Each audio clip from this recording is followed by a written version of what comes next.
My beloved people, I cannot pretend, and so I will not tell you, that everything is okay right now, that there is no reason to be angry, or that you must be optimistic or at peace. I cannot pretend these things to you, and so I won't tell them to you. But now our chalice is lit, and so all I ask in this moment is that we remember the words of Rebecca Parker. There is a love. There is a love holding us. There is a love holding all. By the light of our chalice, let us rest in this love.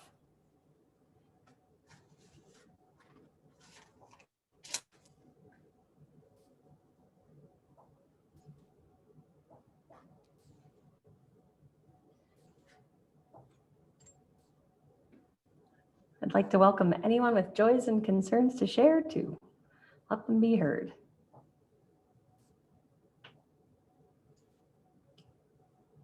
Jules, would you please light a candle for my friend Steve? His mother passed away. She was 96.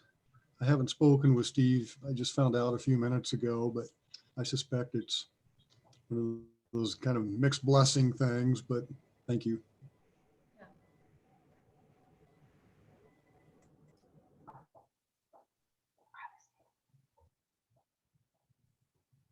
Jules, can you light a candle for my mom? She was just diagnosed with cancer and she goes in for surgery on Tuesday. Sorry, Katie. Jules, would you please light a candle for Kevin Lind? Yes. And his family? Yeah, absolutely.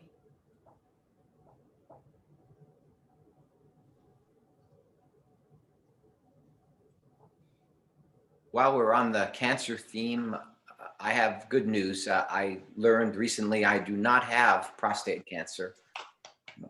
Hey.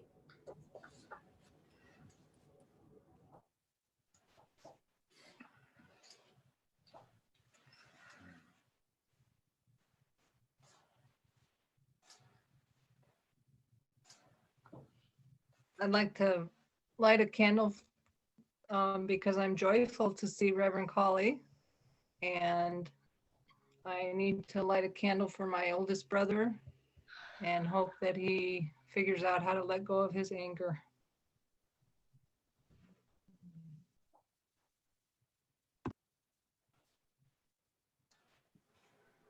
Jules, could you light a candle for everyone who's working with a lot of people right now?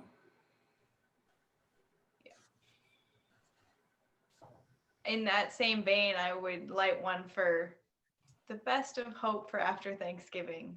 Whether you made good decisions or didn't, I hope people stayed safe.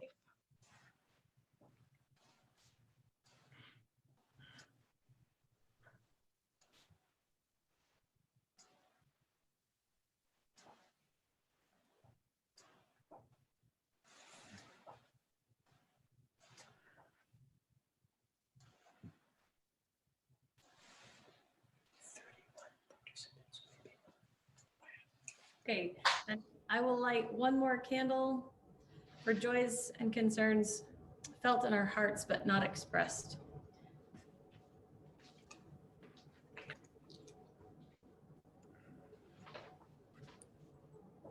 All right. So with that, I believe it's time for the story for all ages. Does that sound right? It is right, and I've got it. Good. All right, take it away, Victor. All right. This is called, oh, I wanted to ask Naomi. Are you there, Naomi? Yeah, she's right. No. So, Naomi, are you afraid of the dark? No, okay. Do you have any friends who are afraid of the dark? No? You don't know any? Catherine is. Catherine, raise your hand.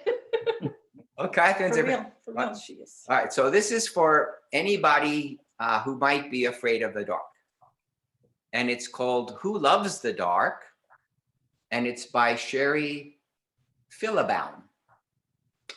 Once there was a child who got lost in the woods. As night began to descend, the child became more and more frightened. I'm sure any of us would be frightened too in that situation. But what made this child even more frightened was that he had always been afraid of the dark. He was more afraid of the dark than any of his friends or his siblings. He didn't know why he was more afraid than his friends or his siblings. He only knew that when the sun went down, he was always very glad to be inside his brightly lit house. When the sun was all the way down, and the only light was just a tiny bit of light from the moon and stars, the child got so frightened, all he could do was sit down and cry, which he did. Soon he heard a voice say, "What's that racket?" He looked down and he saw a mole squinting at him. "I'm lost in the woods," he said, "and it's dark, and I'm afraid." "Well," said the mole, "perhaps you could take your noisy crying further down the path. I hate having to come out of my warm, comfortable, dark hole to tell people to be quiet." Then the child heard another voice. "Go back into your hole, Mr. Mole. I will take care of this." The child looked up in the direction of this newer voice seemed to be coming from, and in the darkness, he could see two glowing eyes looking down at him. Before he could scream, which was his first impulse, it was a flutter of wings, and the creature flew down near him, and he could see that it was an owl who said, "Please excuse me, Mr. Mole. Please excuse Mr. Mole. He hates to come out of his nice dark hole for anything, to be honest." At this, the child burst out crying even harder than before, because as frightened as he was of the dark, having non-human animals speak to him was beyond his experience and a little frightening itself. "No need for that crying," said the owl. "Just give me your address and I can guide you home." With that, the child indeed stopped crying, partly out of relief that someone might be able to lead him home, and partly out of curiosity as to how an owl could locate his home with or without an address. But deciding he had little to lose, the child choked back his tears and replied that he would be very grateful to be guided home, and gave the owl his address. And I hope everyone here has his home address memorized in case an owl ever has to guide you home. So this strange pair headed off through the dark forest in what the child hoped was truly the direction of his home. When his fear left him just a little, the child looked around, and through the moonlight, and though the moonlight was dim, he began to notice his surroundings a bit. At one point, he noticed a kind of flower that he had never seen before, and slowed his pace just a little so he could gaze at it. "That," said the owl, as they continued walking, "was an evening primrose. Do you know there are some flowers that bloom only at night? There are moonflowers and night gladiolas too, flowers you would never see if you never went out at night." After a while, the owl said, as if musing aloud to himself, "And of course, there are animals too, who love night and the darkness. Me, for example, I love the dark. In the daytime, the light hurts my eyes. So that is when I like to go to my tree and sleep."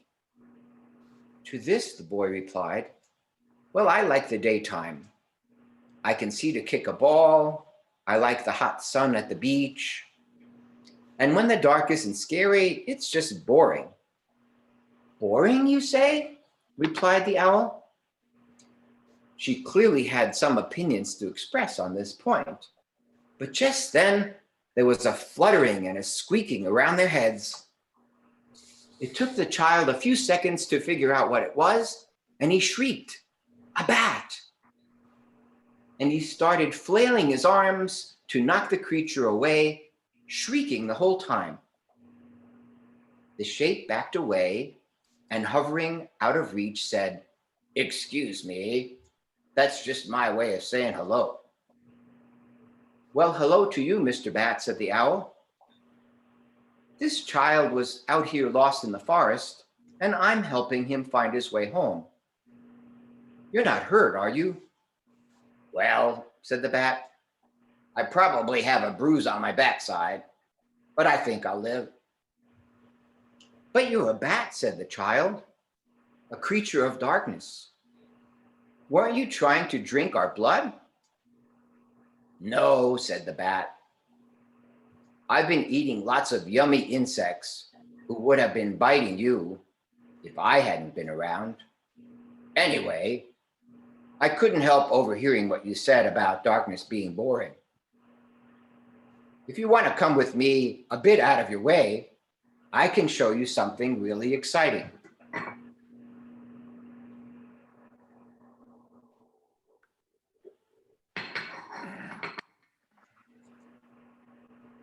"My parents always told me never to go anyplace with strangers," said the child. "Owl will vouch for me," said the bat. "We've known each other for years and years." Owl agreed that Mr. Bat was indeed an upstanding citizen. So the group went off on the path and traveled through the deepest forest for what seemed like just a few minutes, and they came out onto a dark beach. "Here we are," said the bat. The child gazed out at the beach, lit very gently by the moonlight, and thought, "This is certainly beautiful, even in the dark, but I wouldn't call it exciting." Just then, there was movement in the sand, like a little bubble of sand rising up, and then another little bubble, and then another. It looked almost as if the beach in the area were looking at something boiling. Then, out of one of those little bubbles of sand popped a rounded shape. "Looks like we got here just at the right time," said the bat. As they watched, more and more shadowy shapes came up out of the sand, and soon the child realized what he was seeing. Lots of baby turtles, hundreds, climbing out of the sand. This was truly exciting. Once each turtle shape pulled itself out of the sand, it started crawling as fast as its legs would carry it towards the water.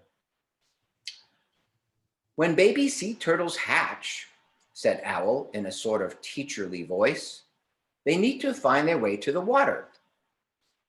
And they almost always do this at nighttime, because to find the water they need darkness everywhere else to follow the moon and starlight reflecting off the water.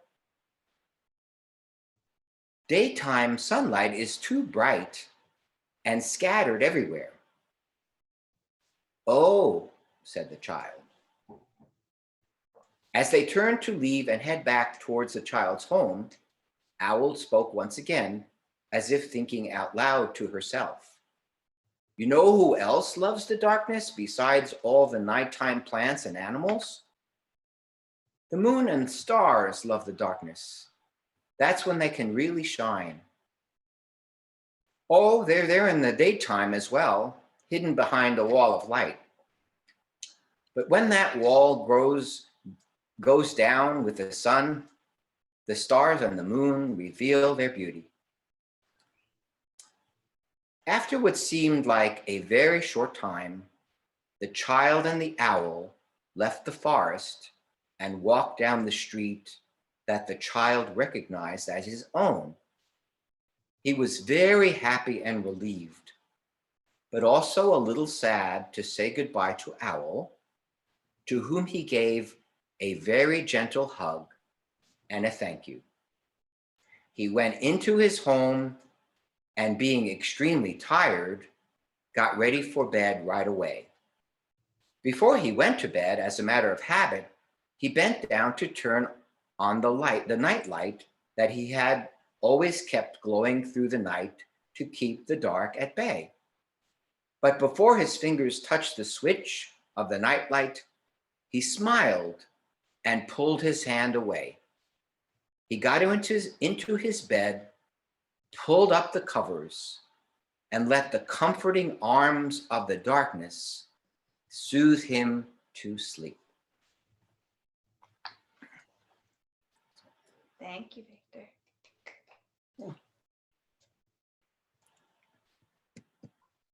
Jules, do I go ahead with the meditation?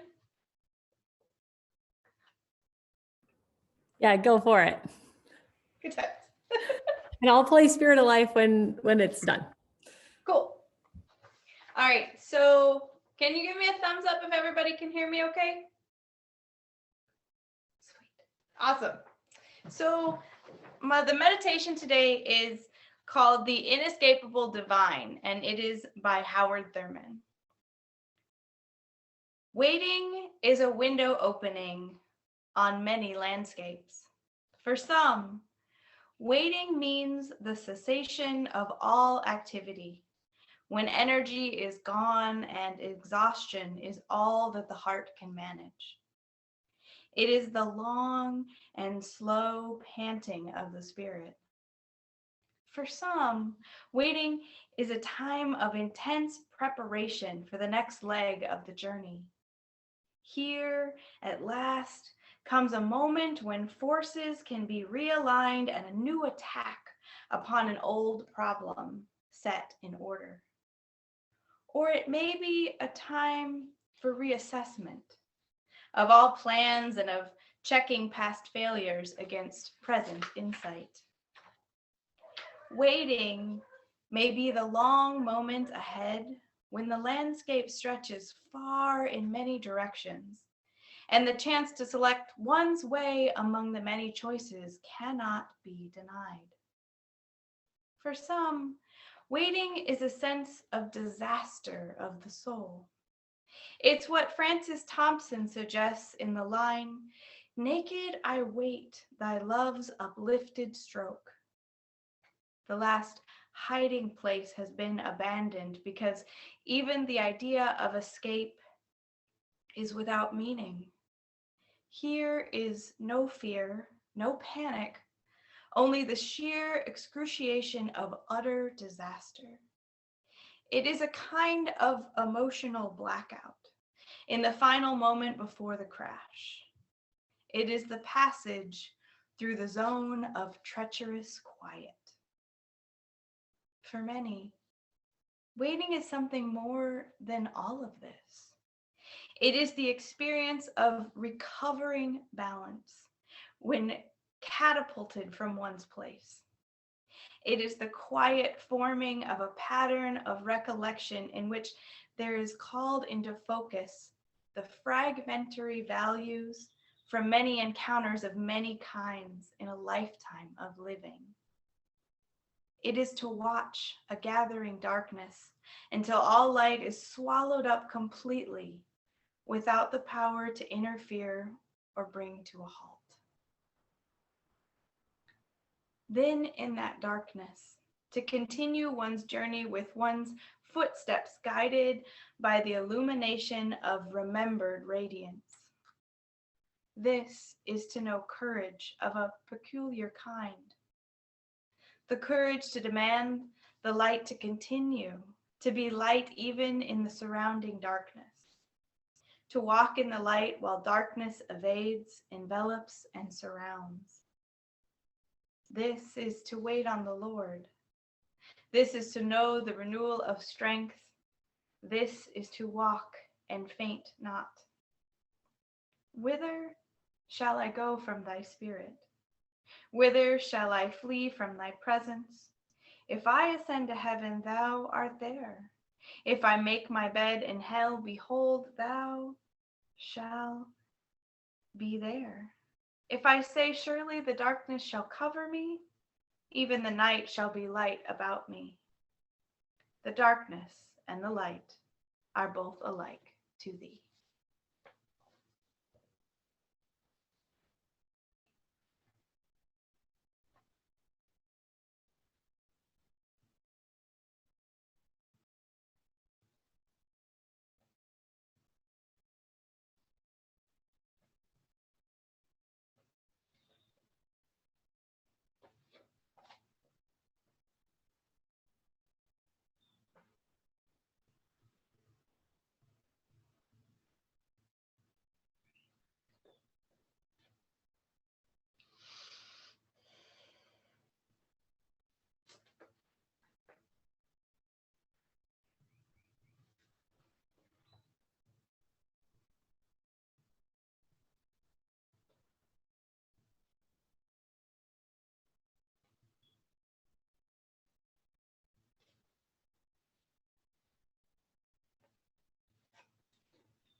We can't hear it, Jules. Ba, ba, ba.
Sorry about that. We got the second play down though. All right. So our speaker today, Collie DeHart, came to us as Collie Hazlett. We got to know Collie through all kinds of big life changes through not only her life in getting married and moving house and all kinds of things, but also big changes in our congregation as well. And we were and are so blessed to have her as part of our group. Even though she has moved to Texas, we very much still claim her as our own. She brings thought and depth to services that she does, and there's always something for every person when she speaks. And so it is with great relish that I welcome back Collie DeHart to present to us today. So take it away, my dear. Jules is gonna like make me nervous. Okay, so the first week of November, I couldn't pull my eyes away from the running tally of votes on National Public Radio's Election Live website. I would check throughout the day. I would check my phone the minute I was awake to see if anything had changed, to count the states that were now light blue and light red. And then on Saturday, right before the news of the election broke, I was driving to a funeral. I'd spent the morning not paying as much attention to the election. I had gone with Kara to pick up a seedling from our local electric company and to the farmer's market to buy duck eggs. Once we returned, I quickly got ready and headed out the door to the funeral I was leading for a resident who had passed away at my facility. And as I drove to the cemetery for the graveside service, I saw the most peculiar of things. There was a man dancing on the side of the street, waving his Biden and Harris flag wildly in the air. And it hit me. It must be over. It must finally be over. And I let out a joyous sigh of relief as if I had been holding my breath all week. That anxious feeling of waiting is a lot like grief.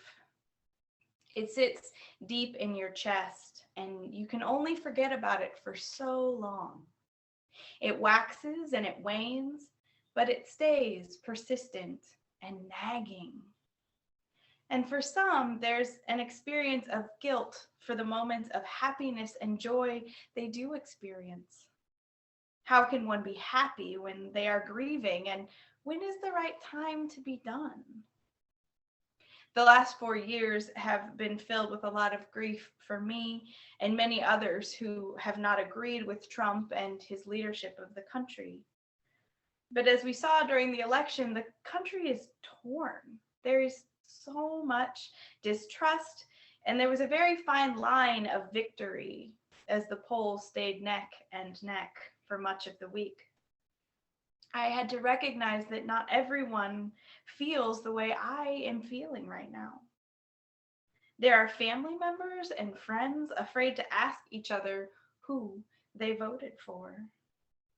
I felt uncertain at work if I should tell others about my relief or if it was better to keep it to myself. And then I found myself wondering about the grief of someone who doesn't think like me. A friend of Kara's said she had a hard time not thinking of everyone who voted for Trump as a bigot and a racist. And I had to really think about what I thought about what she said. Do I think that? Did I think that? Was I so certain that my way of thinking is the best, that their way of thinking must be wrong? What I came to instead is this idea, that I believe many of us voted not for who we really wanted to win the election, but for who we thought was the lesser of two evils. And that includes the people who voted for Trump. What I think this country needs right now, what I think this country needs to fight for is the in-between. In-between is defined as situated somewhere between two extremes or recognized categories, and intermediate. At the end of the reading I shared from Howard Thurman this morning, he quotes Psalm 139. The darkness and the light are both alike to thee. There is darkness and there is light, and they are not apart from the kingdom of God. They are one and the same with it. As Unitarian Universalists, we have individual theologies. We have painstakingly found our own path to faith, but what we share in common is a mission and a vision to bring heaven on earth. What I mean by this is that we understand as a community that faith must shape our actions and our choices here and now. So what does that mean for the year ahead? What does it mean for a country so desperately in need of healing? Healing because of politics, healing because of COVID, healing because of oppression and inequalities, healing because the color of your skin, healing because of where you were born, healing because your body and your gender don't match what others expect, healing because we have kept one another at bay too long. The distance between people in our country is way beyond 6 feet. We have to find a new way of living. And to do that, there will be grief. Grief is not a static state of loss, but grief can be something that moves us to a new way of being. Over the last couple of weeks, I read a captivating and wonderfully written article entitled Toxic Theology as a Contributing Factor in Complicated Mourning by Dr. Terry Daniel, an interfaith clinical chaplain, published in the Journal of Pastoral Care and Counseling. The article challenges long-held assumptions that faith always helps people through loss and grief. Instead, current research shows religious coping can be both helpful and harmful. Daniel uses the following definitions for complicated grief as the intensification of grief to the level where a person is overwhelmed, resorts to maladaptive behavior, or remains interminably in a state of grief. And she describes toxic theology as any system which legitimate human experiences and responses are shamed by religious institutions and systems. She introduced me to a new framework of diagnosing and understanding mourning that moves beyond traditional and outdated models such as Kubler-Ross's 5 stages of grief. Instead, she acknowledges that grief is less likely to be experienced in stages and more in tasks, often moving back and forth between tasks until a new equilibrium can be reached and healing can begin.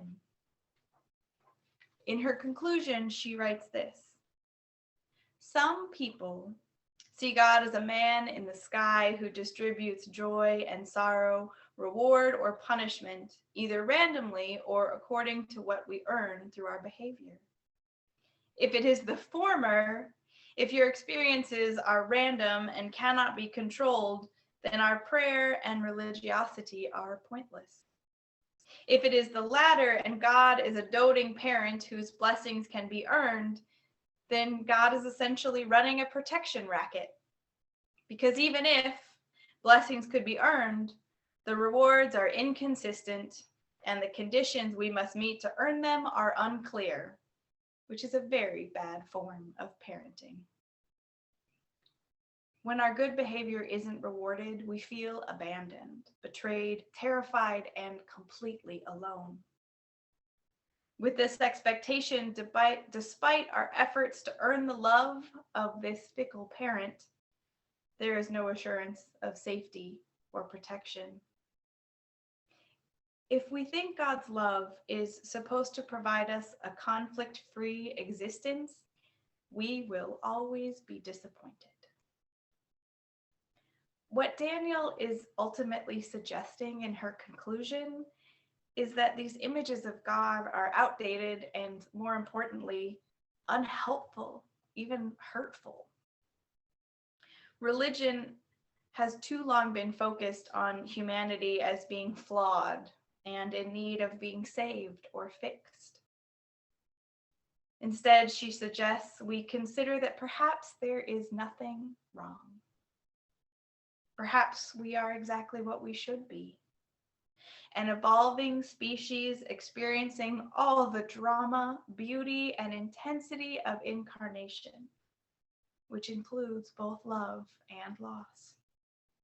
And again, I remind you, darkness and the light are both alike to thee. What I am asking is that we decide today, we decide here and now, that our brothers and sisters who stand apart from us are ultimately not that different from us. When you're standing in the darkness, everything appears scary and unknown, because it is unknown to you. Frankly, it is easy to hate the person who is unknown to you. Easy to see them as different or bad. But like you, like each of you wonderful, beautiful people that I have seen in the light of day, you are so much more complicated. May we use our vision and our principles to hold the space open for those that we find hardest to be in relationship with. May we chant internally respect and inherent worth and dignity for every person when things are tough. May we hold each other when the words break us like stones, so that at the end of each day, we may find the strength to continue to heal this broken, complicated, and beautiful world. And with that, I will invite us to sing hymn number 1008.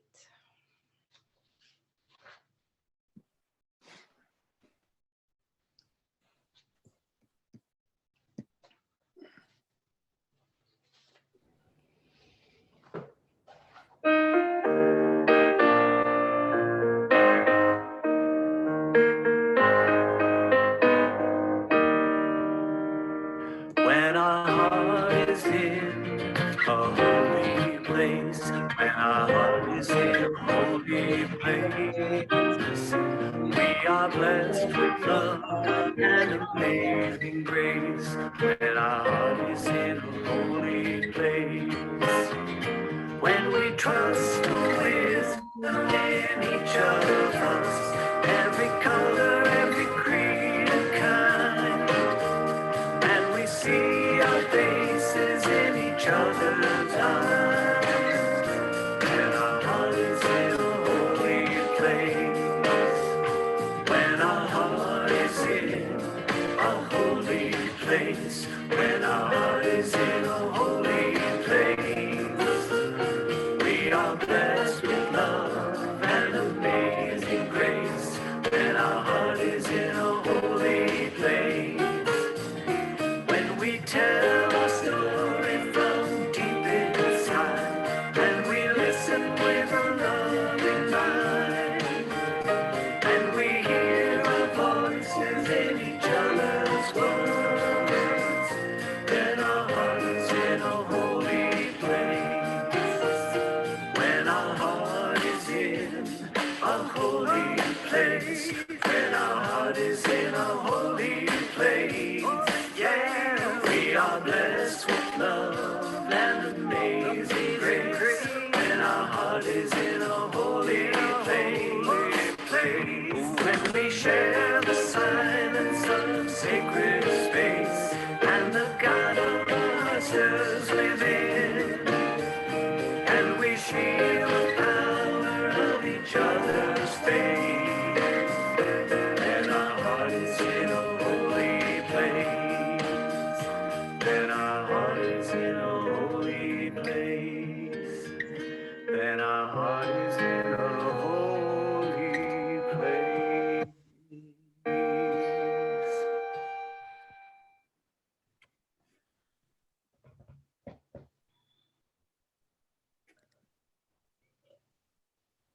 All right, so would like to do the offering right now. Okay. You can participate in the offertory either via Tithely, which there's a link to that on our website. You can also send in a donation to Ramona. Her address is in the email that Victor sent. You can also find it on our website. So if you'll join me in blessing the offertory. Let this be an offering to sustain and strengthen this place, which is so sacred to many of us. Community of memory and hope. We are the keepers of the dream. We are the keepers of the dream. All right. Okay. We can now, I'm sure Kali has some closing words, and then we'll follow it with a little discussion. So every once in a while, things work out that you don't plan. Kara was laughing at me, I think it was last night, because I turned to her and I was like, man, I didn't pick closing words yet. And she's like, so you're not prepared? And I was like, no, I just don't have the closing words. And she's like, yeah, so you're not prepared. So I got up this morning and I went to my bookshelf. This is one of my all-time favorite books on relationships. It's called Love Does No Harm, and it's written by Marie Fortune. I read it in seminary and have literally kept this copy like hawk, because I just loved so many of the concepts and ideas in it. But also this morning, I literally just opened it and my closing words are the first thing I read. And this is actually a quote not from Marie Fortune, but from John Stoltenberg. What matters is the center inside yourself, and how you live, and how you treat people, and what you can contribute as you pass through life on this earth, and how honestly you love, and how carefully you make choices. Those are the things that really matter.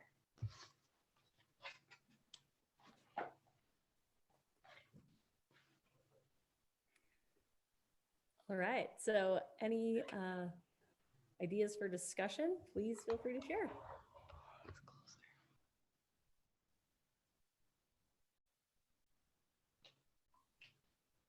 Callie, could you reread your closing words again? I didn't. Thank you. Yep, so this is actually a quote from John Stoltenberg, and the book that it's from is actually entitled Refusing to be a Man. What matters is the center inside yourself, and how you live, and how you treat people, and what you can contribute as you pass through life on this earth, and how honestly you love, and how carefully you make choices. Those are the things that really matter.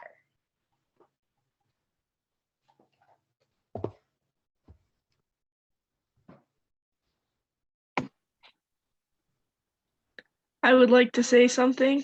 Right, Maya, go for it. Mom, can you please turn down your laptop? I can hear myself and it's weird. So I don't really know how to word this, but basically like like the entire like everything that you said really kind of just spoke to me as someone who is like younger and kind of like going through a lot of stuff myself. Like it just kind of like I was just kind of like hanging on to every word. Like it all, my brain is not working, but like I don't know how to explain exactly what I mean, but everything like really clicked, and it was just like, okay, yeah, I can yeah, that doesn't really make sense, and my sound isn't working on my laptop, so You're doing great, Maya. You're doing fine.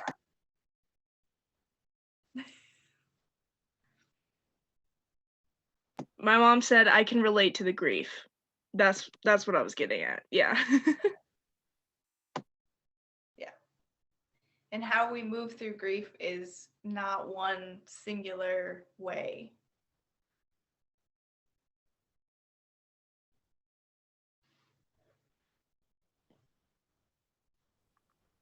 Hello. It's nice to see you. Can you hear me? Kind of. Is that Cal? Yeah, All right. Go for it, Cal. it's good to see you. Good to see you. I'm not sure what's up with the sound. I've got a new speaker on my computer, but just it's really, really good to see you and hear your words again. And a couple of thoughts I had among the hundreds while you during your presentation. I just got in touch with two friends of mine that I've known since elementary school. Oh, wow. And we've had contact some off and on all through these years. And I just realized as I was listening that I have no idea who they voted for. And they have no idea who I voted for. And I could make a case either way. Yeah. For any of the three of us. And it just hasn't come up. Probably will sometime. And that'll be interesting too. But it's just, each of us are people for whom that matters, but it doesn't matter in terms of who we are with each other and and what's in our hearts. Yeah. And I'm kind of curious to bring that up sometime, but with them. But it wouldn't be the first time we had intense disagreements either. It's not. And that's not all, hanging out as little boys. We've known each other as adults too. And I just think about part of a way of thinking about the whole political thing right now for me, and you really brought it out as you were speaking, is the space between what's in my heart and what's on my ballot. And I think pretty much I think a vast majority of people in the country are caught on that. And it's a difficult place to be. And it doesn't make it better when you're just confronted about it. No. So, but loved your talk. I hadn't thought about God running a protection racket. I sort of like that concept. So welcome back, and it's really been great to see you and hear you. Thank you. Mm. Thanks. Good morning, Barbara. Oh, good. I haven't spoken for a couple of weeks because I forgot how to push the right button. But today I'm determined. I'll keep pushing. Woo! Good. You look fabulous. So Oh, so happy to see that. And your words do resonate. I feel just like everyone else. It's so good to hear your voice. It's so good to hear the message that you've shared with us. So thank you. Come again soon. And if you have a minute today, can you just tell us, is there anything you miss about Fort Smith? Fort Smith, not us. Actually, I can't say that I miss Fort Smith, but I miss you. I miss the fellowship dearly, regularly. It's been really nice to be part of a static community instead of, like, for years I did chaplaincy, and it was always this like instantly changing community of people that I served. And then I served your congregation, and I got to know people's intimate lives and selves. And I was like, oh, this feeds my soul in a way that I didn't ever expect or understand. And then I jumped back into chaplaincy, except I serve this like 200 and some developmentally disabled adults. And I love them. I don't love the institution, but I love them. And so I think I have to give you guys credit. I don't think I could be the person that I am for them without having been the person I evolved to be for your community. So I miss you guys all the time. We love you. Hey, one thing I want to tell you, my sense of relief over the election returns is so great that I do think about how the Trump supporters are feeling, because that's where I would have been. And I have a date to get together with a Trump supporter for coffee or lunch, whatever we want to do. And I think it's really too soon to contact her. I'm giving her a little more space because I know a lot of the Trump people are still talking about the election not being, exactly what it was, honest and accurate. They think it's been stolen and so forth. So I'm going to give her a little more time, but then I'm sure it's going to be me that reaches out first, and it should be, because I'm happy and she's sad. So thank you for letting me talk to you. It was fun. You're welcome. I'm glad to see you, Barbara. And I'm glad you're well. And I did get your letter, and it was wonderful, and I should have written back. No, don't worry. I loved getting it, though. I like to write letters. Now I wonder what I do. I'll push this thing. Nope. I'll go up the top and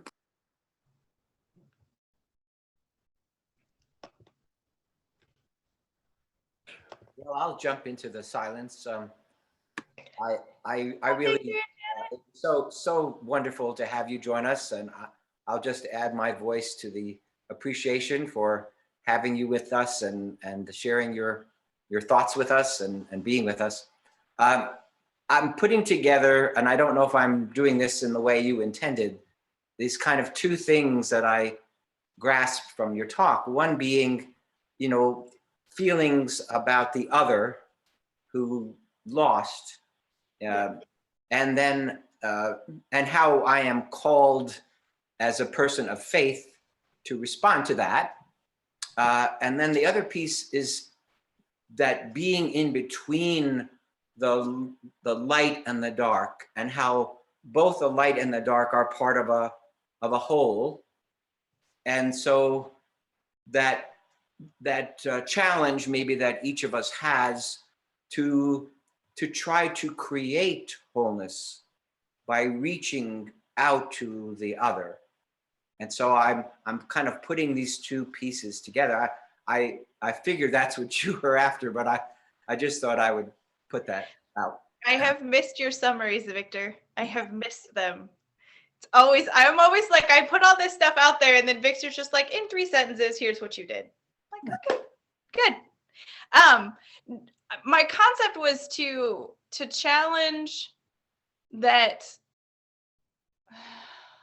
I felt a lot of like pain in my chest during the election in a way that I haven't felt in a long time. And then I picked up this article on toxic mourning and toxic grief, and I was like, oh, this is everything. This is everything that I have felt in my chest. This idea that those that don't think like me can't have space in my life. And I don't want that. I don't want to be that person. And I felt some tension in my family system over that. My parents are very strong in their political beliefs, and we've had trouble talking about this because it is so polarizing. And so I found myself trying to find words that would speak to others about why it matters to hold this in between open still. And I saw it in places where I was watching some people at work. I work with a lot of Latinx Hispanic women, a lot at the facility that I serve. And there's some who are in their like 40s and 50s who sit and have coffee every morning in one of the rooms in my office building. And almost every single one of them didn't like Trump, but I was pretty sure voted for Trump. And I thought, well, what the hell? I had missed this whole perspective. Like I had literally in my head just thought everybody who voted for Trump is like, yay, Trump. And I'm like, that's not logical. That's not logical. It's not logical that every liberal who voted for Biden loves Biden, And so I started thinking about there's gotta be this beautiful in between that we can tap into. But we have to be the bearers of the burden, Victor. It's like like Barbara's saying, she's going to have to call her friend and say, let's have coffee. And we're going to have to be not the crazy man in the street waving the flag. Even though I think he was adorable and amazing, we have to be the people who are gently moving others into dialogue. And maybe that means holding back some of your joy so that there's space for their sorrow. Is that making sense? Yeah. And I've seen it in families. The same friend, Kara's best friend, who had made the comment about not wanting to think everybody was a bigot and a racist, her brother, she didn't know whether or not he voted for Trump, and everybody was so afraid to ask him. And then in conversation, he finally just said he didn't, but he kind of wanted to. And it led them to a less hostile conversation because they both had this space where they wanted to know what the other person was thinking. And yes, I will find the article and get it to everybody. I'll send it to like Jules or Victor. It's on my work computer, but I will make sure to get that to people. I think her concepts, she did a really wonderful job of highlighting that if human beings are to evolve, religion needs to evolve, and we kind of missed something when we stopped letting religion evolve. And I think that's something that this community relates to, and it was really joyous to write a sermon for you guys again and to tap into that way of being and thinking. So. Hi. Hello.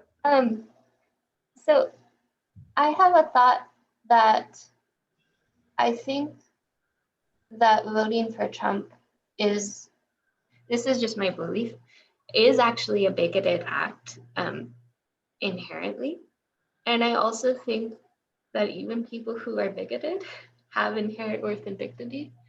And maybe that's what I took from your sermon, because I personally believe that the actions of Trump and Trump supporters have often been extremely harmful. And if we tolerate those actions, then we hurt other people, vulnerable people. But that doesn't mean that they don't still have inherent worth and dignity. Even Trump, which is sometimes hard to think about. Well, and you do have to find the space to still, I like what you're saying, Maya. I think it's a really good point. I think you still have to find the space to find value in those people without saying that their actions were good, because there have been some harmful actions that have happened during the campaign, absolutely, and you shouldn't be asked to tolerate those, but you have to find a way to tolerate the people who made them. Yeah, there has to be some way to redemption, or else there's no, like, those people can never grow because they're just tethered to this one action that was bad in the past, and there's no way for that to change if they're marked as forever bad people for that. So, I mean, all of us have made grievous errors in our lives that you would not want your whole livelihood to be judged upon. Yeah. Thank you. There's there of being a little narrow-minded too, though, in thinking that just because you voted for a person makes you bigoted, like inherently. Because I mean, my own family has voted for him, but not for anything socially related, totally about business. But they vote only about business and not about anything personal or social. And, I wouldn't call them bigoted people just inherently. But it is challenging, Jules, right, to understand when your own internal motivations are so different. Like, I only vote based on social issues. Same. I don't vote based on my pocketbook because that comes and goes. Oh yeah. Oh yeah. I totally agree.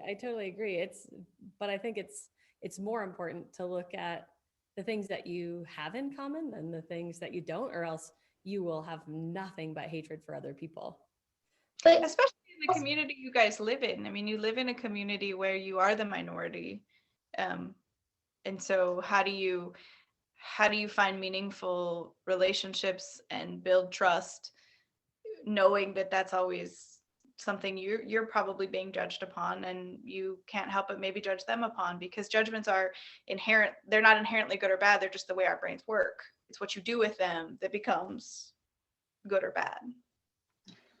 I also want to say, Jules, that I agree that not everyone who voted for Trump is inherently bigoted, but I also believe personally that action was a bigoted action, if that makes sense. So it's not like the people automatically become that, because there's a lot of reasons to do that. But the effect of that action, I think, for me, in my perspective, is just bigotry and hatred. And I think there are plenty of reasons that people did that aren't based on that, but that doesn't mean that the action isn't what it is. So, and you don't have to agree with me, but that's what I think. Understand where you're coming from, and I can't agree, which is fine, right? Disagree is a positive way of being in a relationship. Right? I mean, it is what it is. I mean, like, I think that purpose has to be factored in, or like intention to some degree has to be factored in. Well, old axioms keep coming to mind, like the road to hell is paved with good intentions. True. And also the old axiom that if you lie down with dogs, you get up with fleas. Hi. I think that it's really, I'm trying to grapple between the things that you're saying, Jules, and is that Maya? That's yeah. Yeah, that's Maya. There are two Mayas. I think that's breaking. Yes, and they're both here. They're here, and I'm really glad, because that gives us this range. And I really think that, like Maya, I think trying to ask the question or bring up the issue that you brought up, and yet, like Jules, I'm very aware of where you're coming from too. And I really like this idea, two ideas that you had, Cully. The one being this idea of a toxic theology, which creates this, this sense of grief, which is not helping you process. Well, it's like a barrier to grief. So I don't know if that's helpful, and I don't mean to stop your train of thought, but I think it's important to understand that it literally stops your grief. Grief should be an active process. And the idea is that people who are suffering from complicated grief, they've actually stopped grieving. Their process is halted at either a stage or a task. And so I'll stop. Yeah, no, and in a sense, I think that's something that I'm struggling with in my own life in terms of forming relationship with people in the community, because I had been really close to people, but over the course of the last 4 years, I find myself incapable of being around them, talking with them. Basically, I've cut people out of my life, and I think I need to reflect on what ways my own take on reality is causing me to be unable to grieve for their bigoted perspectives. And I would say, like Jules, very much differently than, you know, like someone who's saying, I don't like Trump, but X, Y, and Z reasons, this is what has, you know, that perspective I get a lot more. But it's folks who are like really anti-immigrant and very much, you know, rah rah, make America great again. That sort of view. I'm struggling being able to have space in my life for someone like that, because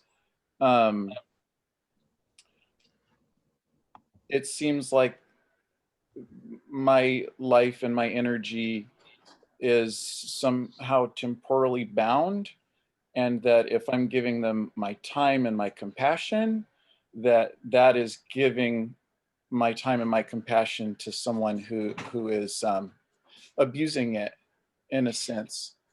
And so I'm very much open to thinking that I'm wrong, but I also think that there's something really important there. Like the issue that I'm struggling with is not something that I want to let go of, because of like what Maya said, that there is something really wrong going on. And so how are you friends with someone who is, you know, fundamentally putting things out into the world which are causing, you know, suffering? So can I raise a third perspective, Ian? Mm-hmm.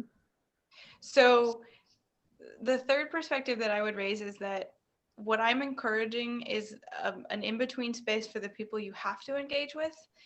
The third concept is what I would call a chosen family. So in the queer community, this is a really common thing. When you come out, your family rejects you. You no longer get to have the family bonds that other people have, because that's just not even an open thing to you. And so a lot of people in the queer community create chosen families. This fellowship is a chosen family. You don't have to give your time away to people that are not restoring you. So I guess my third perspective is to think about what are the relationships that are worth salvaging, and what are the ones that maybe you do let go because they're not helpful to your own growth as a person and your own love and care for yourself. I'm right there with you. Thank you. Yeah. And I think that maybe what I'm really taking from your talk today is that, in a sense, there's a little sliver of doubt in myself. Like, am I doing something wrong by making a real choice that I love people? And when there is a place and time to get together to work with someone, I don't care what their belief is. If I believe in the work and they're there to help, we're all in this beautiful story together. But that's very different from, you know, entering someone's house and then having them accost you with, you know, their problematic view of the world and hurt you in the process, you know. That's a real different thing. And I think what I'm taking from this talk, I'll stop, is that it's really important to find the way to grieve in a healthy way for all the things that we lose as we go through life. And I think, you know, that there's a lot of loss. So thank you. I'm hoping I'm not too forward in the sand, and if I am, correct me, but I've seen you in the last 2 years do what I would call using grief to create a new beginning.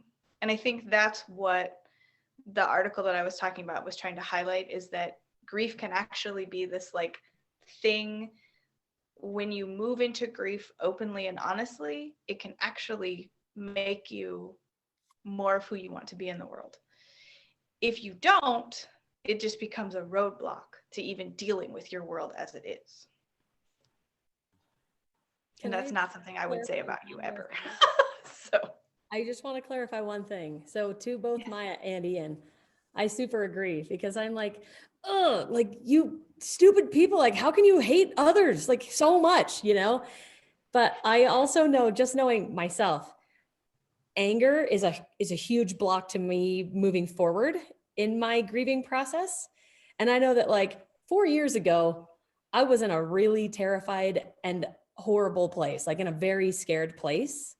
And so even though I think like my aunt and uncle, who are like the only parents that I kind of have, they are huge on Trump, big supporters. And I feel like I sort of have to have a relationship with them.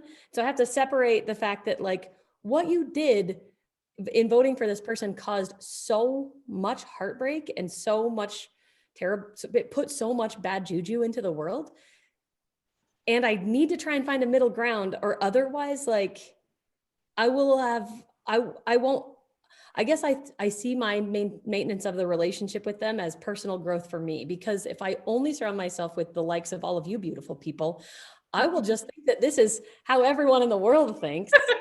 And also like I felt like last time, you know, voting the way that I voted, my aunt and uncle, like to some degree, they kind of rubbed it in my face and made me feel really crappy about it. And I don't want to do that. I don't want to perpetuate that same horrible feeling. And so if they need to grieve that Biden has won, like I'll be open to that, even though I will never, ever, like Maya said, support them voting for Trump.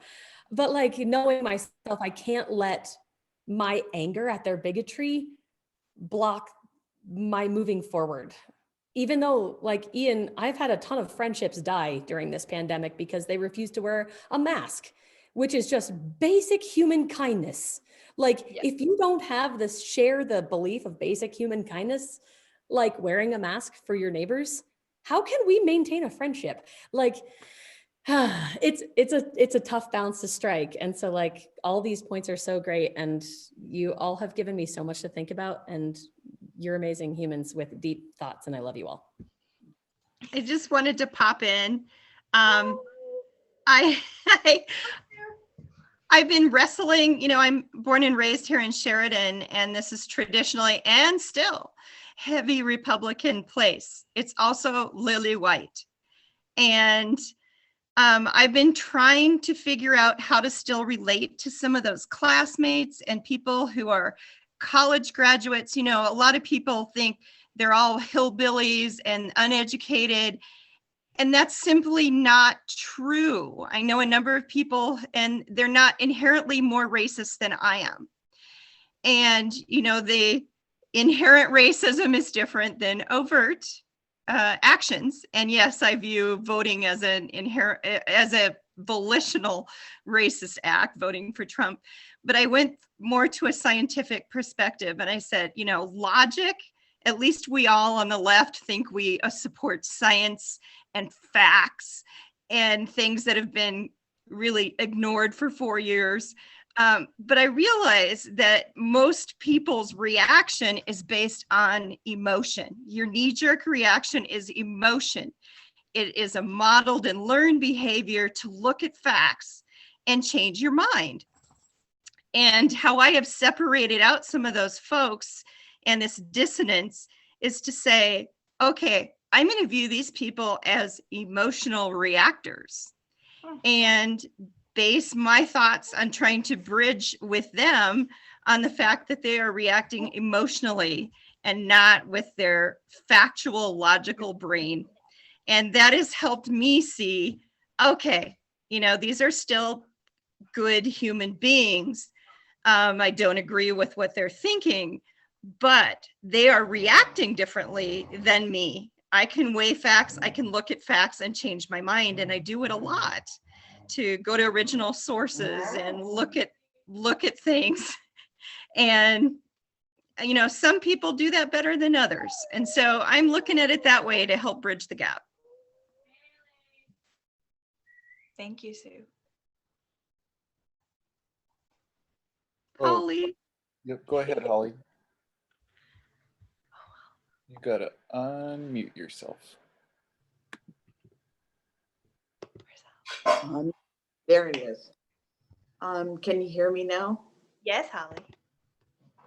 It is wonderful to see you. Just absolutely a gift.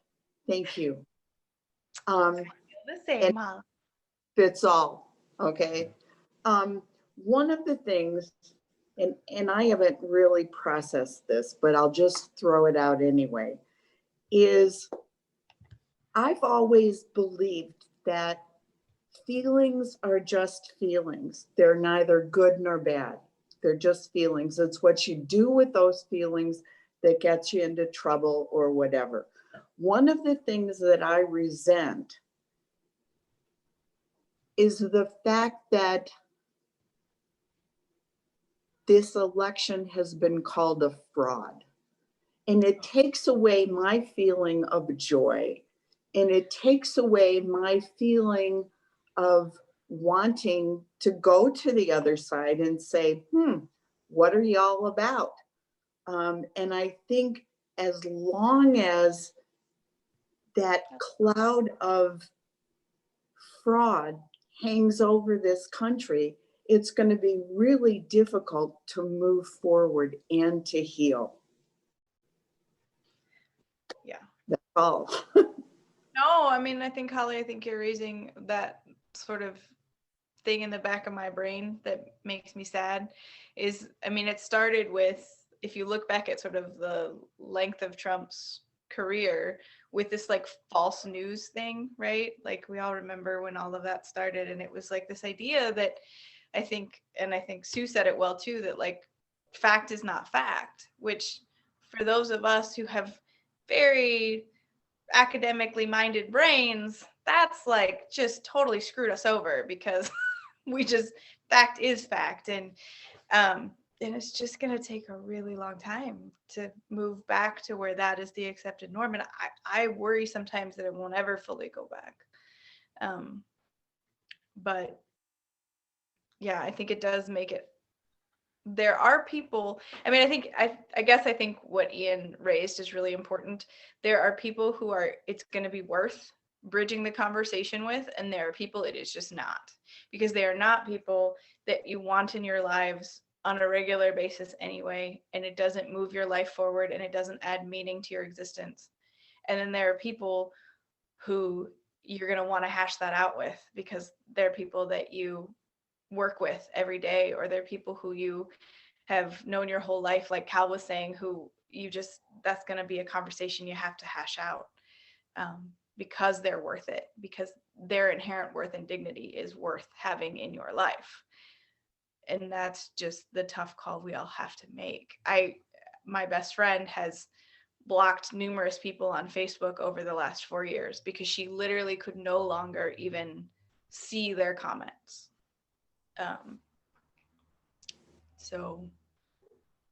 But I appreciate what you're saying, Holly. That is a very challenging place to start a conversation. At the risk of drawing the conversation out too much longer, I wonder if anyone has advice on, is there a connection between this denial of the election's validity and those defense mechanisms like denial as a stage of grief? And I know like you're talking about something that's sort of more nuanced, and I like the idea that it's task oriented, and that idea of grief as a series of tasks which you've got to engage with. I'm wondering if there's some advice that anybody has on how to undertake that work with somebody who's not able to accept reality. But it also means that then you can spin it the other way, Ian. If denial is a stage of grief, which is the traditional model, then acceptance is a task. So if the individual cannot accept the election, they can't process their sadness of the election either. Like, then they're stuck. They're still stuck on the acceptance phase. And I don't think you can, in working with people who have lost people, you cannot help anybody with acceptance, unfortunately. I don't feel like it's a stage or a part of grief that you can help anybody with. I just want to jump in super quick here and talk about the power of denial. There are examples of people on their deathbed who refuse to accept that they're dying from the virus and think they must be dying of something else. Yeah. Also, I have a lot of experience with grief and stuff like that. Denial is a very, very strong thing that you can use to just like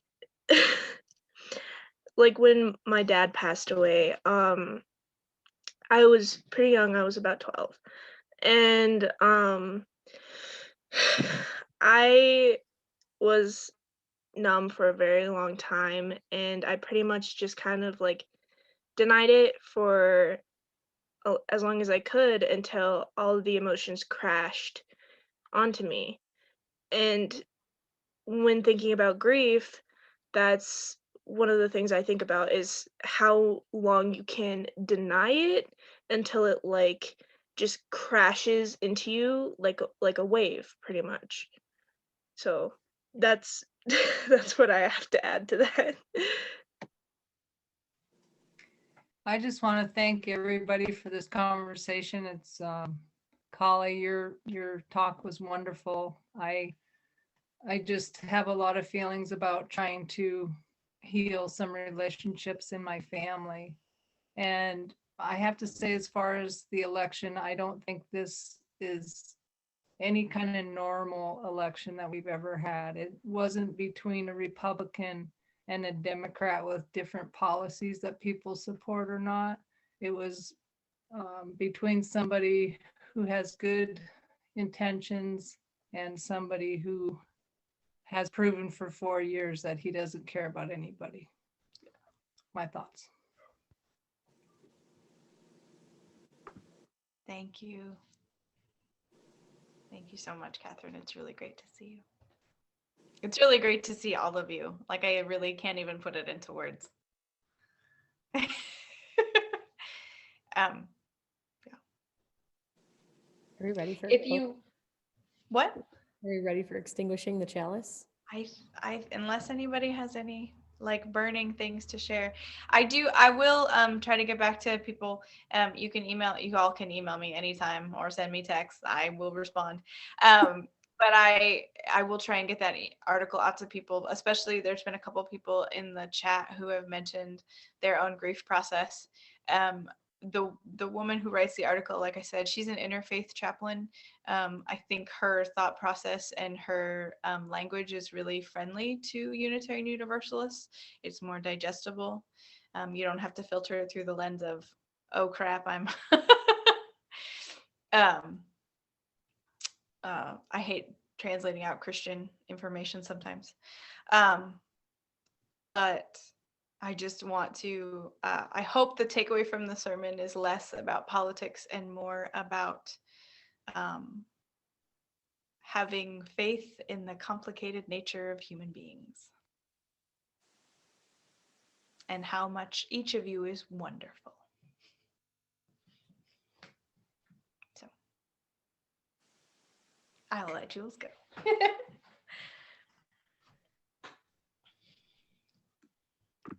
Oh, that was my takeaway. I'm sure everybody else too. You extinguish this flame, but not the light of truth, the warmth of community, or the fire of commitment. These we carry in our hearts until we are together again. Thank you so much, everybody. And colleagues, thank you, thank you. Yes. So good to see you, Kali. Yeah. Thank you. Look, it's Michelle and Bill. You guys didn't comment. I didn't get to see your faces very much. I'll comment personally. Oh, okay. That sounds good. I'll look forward to that. I always like, I won't get to like sit on your couch and digest with you guys for like an hour. And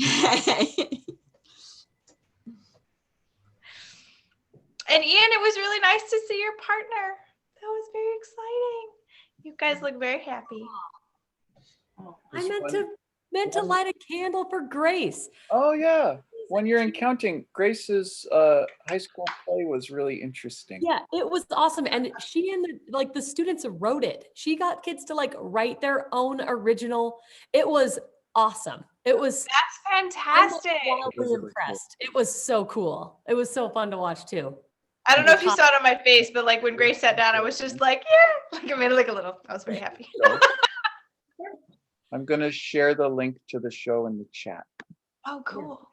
It was so cool. A little metamorphosis. It was like metamorphosis with a COVID take. It was very cool. And Janet, how is the baby? Oh, you're on mute. You have to tell me at least how the baby is. How the granddaughter is. She's it's sweet of you to ask. She's wonderful and lovely, and she's not a baby anymore. She really looks like a toddler. And we had FaceTime Thanksgiving together, and I broke a wine glass and spilled all my lovely wine, and she had a tantrum because they wouldn't let her climb on the table to get the craisins that she would be given a craisin. So she's just a delight. Thanks for asking. She's healthy. And Matt and Katie, you guys are good? Hopefully. I don't know if they're still on, and I saw that Naomi was there for the story. Oh, maybe they're gone. That's okay. I'm just so happy to see all of you. I can't even like name everybody, but I'm really glad you're all doing well. It's lovely to see you. I'm a little jealous that, can you see the rockets when they launch those crazy rockets? Oh, I don't know. We probably could.